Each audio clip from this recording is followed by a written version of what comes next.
신축으로 가야지만 전세가를 더더욱더 높일 수 있기 때문에 훨씬 더 유리한 측면이 있고, 무조건 서울에 있는 핵심 일자리가 있는 곳으로 들어가야지 나중에 아파트를 살 수 있는 그런 전략적인 게 나올 수가 있습니다. 부동산 고민 문자로 자세하게 보내주시면 추첨을 통해서 여러분들에게 월수금 정확한 해답으로 찾아뵙도록 하겠습니다.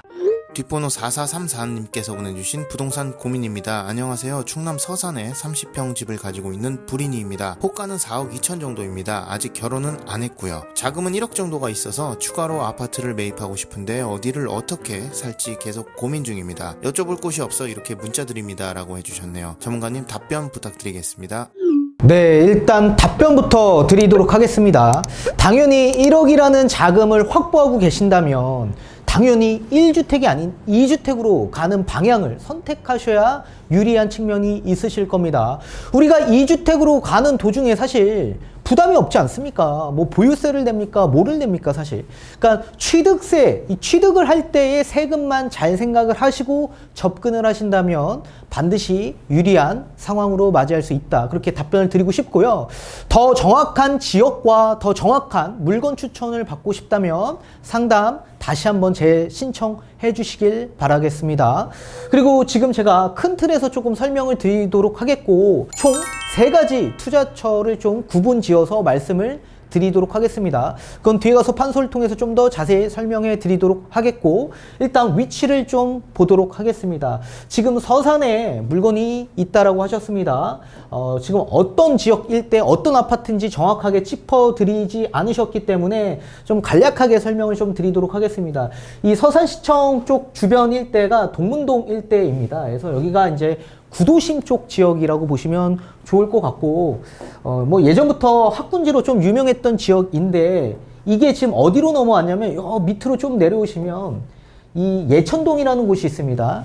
이 지역 일대가 이제 도시개발 예정지구로서 택지가 조성된 거의 신축 아파트로 좀 많이 모여 있는 지역이기 때문에 이쪽이 이제 대장 지역이라고 보시면 되고, 그 바로 옆에 있는 이제 성림동 일대는 조금 약간 구축 아파트로 좀 많이 모여 있습니다. 그래서 이쪽 지역에 아마 위치하고 있지 않을까라고 좀 조심스럽게 생각을 해봅니다.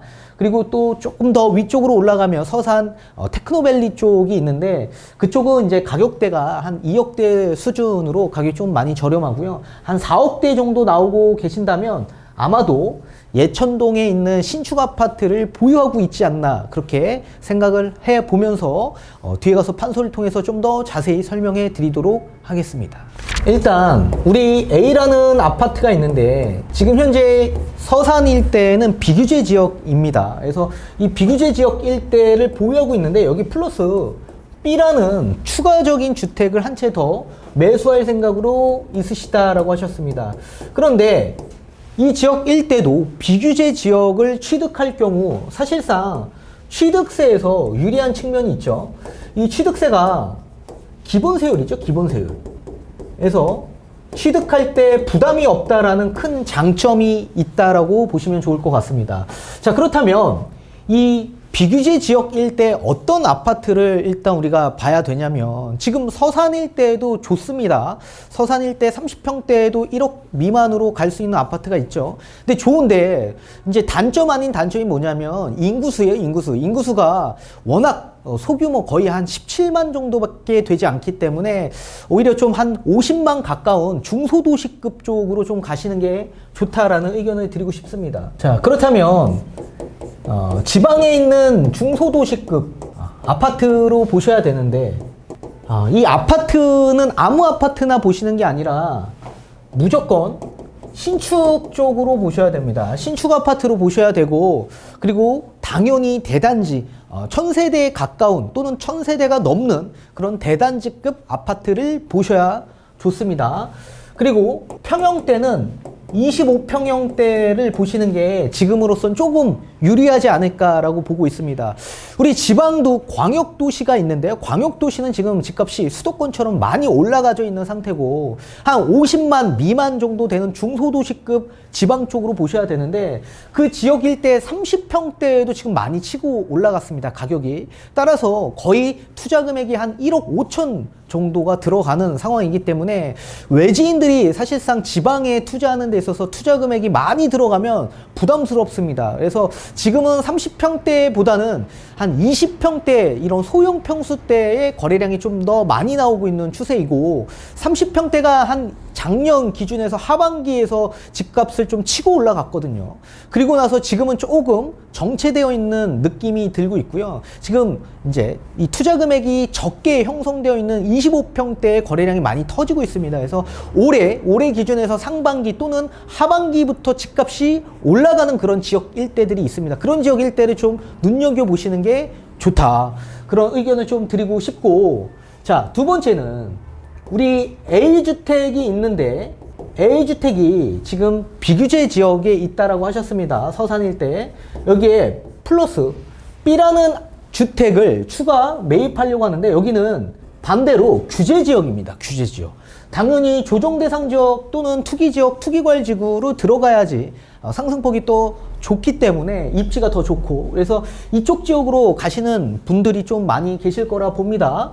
근데 만약에 들어간다라고 하면 문제가 뭐가 있냐면, 이 취득세에 대한 문제가 있을 수밖에 없죠. 우리는 지금 비규제에 있지만 조정 대상 지역 일대에 취득을 할 경우에 취득세가 8.4%입니다. 8.4%. 그러니까 취득세에 대한 문제가 크기 때문에 들어가기에 쉽지만은 않다라는 얘기예요. 자, 그렇다면 반대로 우리가 취득세를 좀 절감할 수 있는 부동산을 가시는 게 좋겠죠. 근데 만약에 조정 대상 지역 일대 아파트로 취득하는 데 있어서 사실 1억 미만으로 갈 수 있는 투자금 확보된 아파트가 거의 없습니다. 그렇다면 어떤 주택이 유형으로 봐야 되냐면, 첫 번째 오피스텔로 보셔야 된다. 오피스텔. 이 오피스텔이라고 하더라도 우리 지금 있는 중소도시급 아파트 가격보다 더 높아요. 지금 무시하면 안 된다고. 오피스텔이라고 하더라도 이 오피스텔을 또 찾는 수요가 당연히 있기 때문에, 그죠? 특히 서울 같은 경우에는 아파트 가격이 너무 많이 올라갔기 때문에 접근하기 어려워진 이 매수자 분들은 어디로 접근할 수 있겠죠? 당연히 오피스텔 또는 다세대 주택으로 접근할 수 있겠죠. 그래서 오피스텔 쪽으로 보시는 게 좋은데, 지금 오피스텔은 취득세가 4.6%로 딱 정찰이 되어 있는 상황이기 때문에 우리가 8.4%보다 거의 한 반 정도가 절감이 되는 상황이기 때문에 오피스텔로 접근하셔도 좋다. 다만 서울 지역 일대로 무조건 보셔야 될 것 같고요. 서울 지역 제일 안전하고 확실한 지역이죠. 이 지역 일대에 역세권 주변으로 보셔야 됩니다. 역세권 무조건. 그리고 이 역세권 일대에서도 신축 방 2개짜리 투룸으로 보셔야 됩니다. 오피스텔 원룸 1.5룸 보시면 절대 안 되십니다. 공급 물량이 너무나도 많이 분포가 되어 있기 때문에 들어가시면 절대 안 되시고, 방 3개 정도는 보셔도 돼요. 근데 방 3개 또는 가장 확실한 투자처는 방 2개짜리로 보시는 게 가장 좋다. 그리고 세 번째 마지막 투자처로는요, 오피스텔과 함께 볼 수 있는 주택이 이 다세대 주택입니다. 다세대. 이 다세대 주택도 마찬가지 핵심 지역인 서울로 보는 게 가장 이상적인 투자처라고 볼 수 있고요. 서울에 일자리 지역으로 보셔야 됩니다. 반드시 일자리 지역으로 보셔야 돼요. 근데 이 다세대 주택은 주택으로 보는 유형이기 때문에 취득세가 8.4%죠. 따라서 이 다세대 주택을 주택임대사업자로 등록을 할 경우에 약 85%가 취득세가 감면이 됩니다. 따라서 거의 약 한 1.3% 수준밖에 나오지 않는 취득세를 낼 수 있기 때문에 다세대 주택으로 주택임대사업자 등록하시면 우리 아파트를 언제든지 매도해도 우리 아파트는 비과세를 또 받고 매도가 가능하기 때문에 사실상 여러 가지 이런 세제 혜택을 받아보실 수가 있을 겁니다. 그리고 다세대 주택 또한 마찬가지 신축에 방 2개짜리 다세대 유형의 이런 빌라 형태의 주택을 보시는 게 가장 이상적입니다. 우리 지금 아마 내년부터는 본격적으로 오피스텔 뿐만 아니라 특히 다세대 주택, 이런 연립, 이런 빌라 수요에 수요층들이 많이 나올 수밖에 없는 구조이고, 그리고 지금 다세대 주택의 가격이 내년에 거의 폭등 각입니다. 그 이유가 뭡니까? 당연히 오세훈표 신속통합기획의 일환으로서 지금 다세대 주택을 이제 뭐 재개발해서 아파트화 해준다라고 했기 때문에 수요가 이쪽으로 다 몰릴 수밖에 없겠죠. 그러면 수요가 몰리고 프리미엄 가격이 올라가면 이 가격은 그대로 있겠습니까? 당연히 올라갈 수밖에 없고, 따라서 신속 통합기획에 포함이 되지 않는다라고 하더라도 이 빌라에 대한 기본적인 가치가 예전보다 올라가져 있는 상황이기 때문에 이 매매 금액이 계속적으로 올라갈 구조로 보시면 될 것 같습니다. 따라서 다세대 주택으로 보시면 좋은데, 우리가 신속 통합 기획을 생각하면서 접근하시면 절대 안 되신다라고 제가 예전부터 계속 강조를 해오고 있습니다. 아니나 다를까 제가 조심하라고 했죠. 근데 장이 11구역이 지금 이 통합 기획에 공모 신청을 한 구역 가운데서는 이런 동의율이 가장 높게 형성이 되어 있는 곳이었습니다. 근데 이번에 어떻게 됐죠? 탈락했습니다. 탈락했습니다. 그래서 나오는 얘기가 뭐가 나오고 있습니까?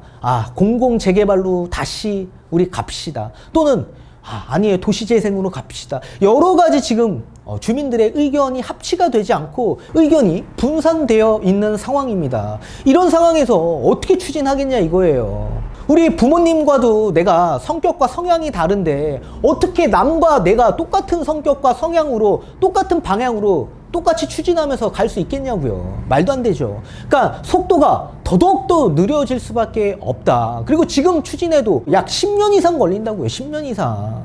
그런데 우리가 10년 동안 가는 도중에 그냥 순탄하게 가겠습니까? 시장 상황이 좋지 않거나 부동산 시장이 꺾이거나 아니면 이렇게 조합들, 주민들 간의 의견이 합치가 되지 않으면 이게 막다른 길로 간다고요. 그리고 자칫 잘못해서 나는 신속 통합 기획으로 생각하고 들어갔는데, 만약에 이런 신축 빌라 샀다 들어갔는데 이 공모 신청의 다음 날을 권리 산정일로 서울시가 기준을 잡았습니다. 그러니까 따라서 지금 만약에 신축된 물건을 우리가 추가 매수할 경우에 쪼개기 물건을 취득한 거기 때문에 현금 청산이다. 현금 청산.